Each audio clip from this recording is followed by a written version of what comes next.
साफ साफ ये कहना चाहता हूं कि दुनिया की तारीख में अभी आपको आम खबर दें, इलेक्शन कमीशन ने सिंध हुकूमत का फैसला मुस्तरद कर दिया है। सिंध में बल्दियाती इंतखाबात 15 जनवरी को ही होंगे। इलेक्शन कमीशन में अहम इजलास चल रहा था जिससे खबर आई है कि सिंध हुकूमत का फैसला मुस्तरद कर दिया गया। सिंध में बल्दियाती इंतखाबात 15 जनवरी को ही होंगे। मजीद जानेंगे बोल न्यूज के नुमाइंदे अकील अहमद से। अकील, बताइएगा, फैसला मुस्तरद कर दिया गया, इलेक्शन कमीशन का फैसला सामने आ गया?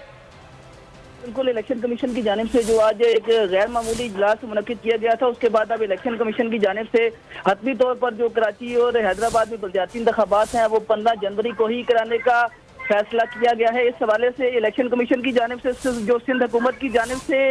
बल्दियाती इंतखाबात मुलतवी कराने का फैसला किया गया था, इलेक्शन कमीशन ने उसको मुलतवी कर दिया गया है। और इलेक्शन कमीशन ने जो सिंध हुकूमत का फैसला है उसको गैर आईनी और गैर कानूनी करार देते हुए मुस्तरद किया। इलेक्शन कमीशन की जानिब से जो इब्तदाई रद्द-ए-अमल दिया गया है उसमें यह कहा गया है कि सिंध हुकूमत की जानिब से 2 दिन पहले बल्दियाती इंतखाबात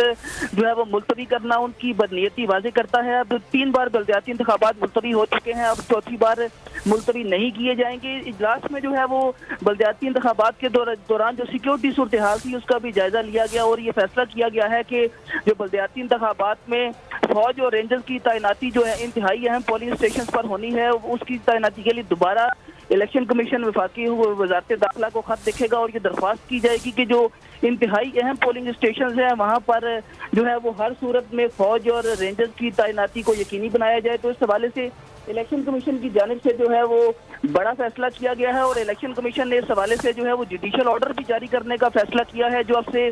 कुछ देर बाद जो है वो इलेक्शन कमीशन की जानिब से बाज़ाब्ता तौर पर जारी किया जाएगा, जिसमें सिंध हुकूमत को इस हवाले से हिदायत और हुक्म जारी किया जाएगा कि जो शेड्यूल जारी किया जा चुका है कराची और हैदराबाद में बल्दियाती इंतखाबात का, उस पर यकीनी बनाया जाए। अगर सिंध हुकूमत यकीनी नहीं बनाती तो फिर इलेक्शन कमीशन उस पर जो है वो जुडिशियल कार्रवाई करेगा और इसमें जो है मामला अदालत में भी चैलेंज किया जा सकता है और इलेक्शन कमीशन इस पर आज खुद भी जो है वो अदालती कार्रवाई कर सकता है। लेकिन अब के लिए इलेक्शन कमीशन की जानिब से जो एक वो इजलास पर जो एक रद्द-ए-अमल जारी किया गया है उसमें जो कराची और हैदराबाद में बल्दियाती इंतखाबात मुलतवी करने का सिंध हुकूमत का फैसला था उसको गैर आईनी और गैर कानूनी करार देते हुए मुस्तरद कर दिया गया है। जी तो अकील, ये भी बताएगा कि ये सिर्फ सिंध हुकूमत के फैसले को मुस्तरद किया गया या जब ये नोटिफिकेशन जारी हुआ तो किसी के खिलाफ कोई कार्रवाई करने का भी फैसला किया गया है?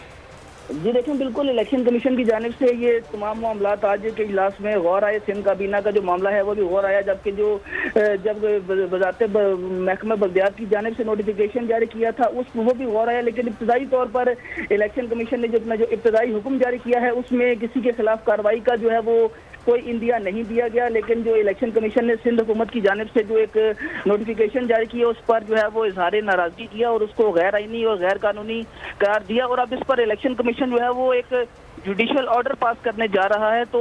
उसमें जो है वो इलेक्शन कमीशन इसके हवाले से कोई जो है वो हिदायत या अहकामात दे सकता है, इस पर अदालती कार्रवाई भी कर सकता है अगर इलेक्शन कमीशन इस पर ज़रूरी समझे कि अगर किसी की जानिब से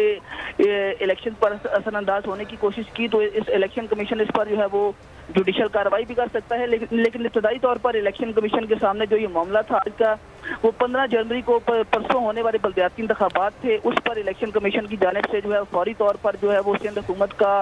फैसला था उसको मुस्तरद कर दिया गया है और ये फैसला किया गया है कि बल्दियाती इंतखाबात कराची हैदराबाद में जो है अपनी मुकर्ररा तारीख को 15 जनवरी को परसों ही कराई जाएंगे और सिक्योरिटी के खदशात किए जा रहे हैं उस पर वजारत दाखिला को दोबारा खत लिखने का फैसला किया है कि इंतहाई पोलिंग स्टेशन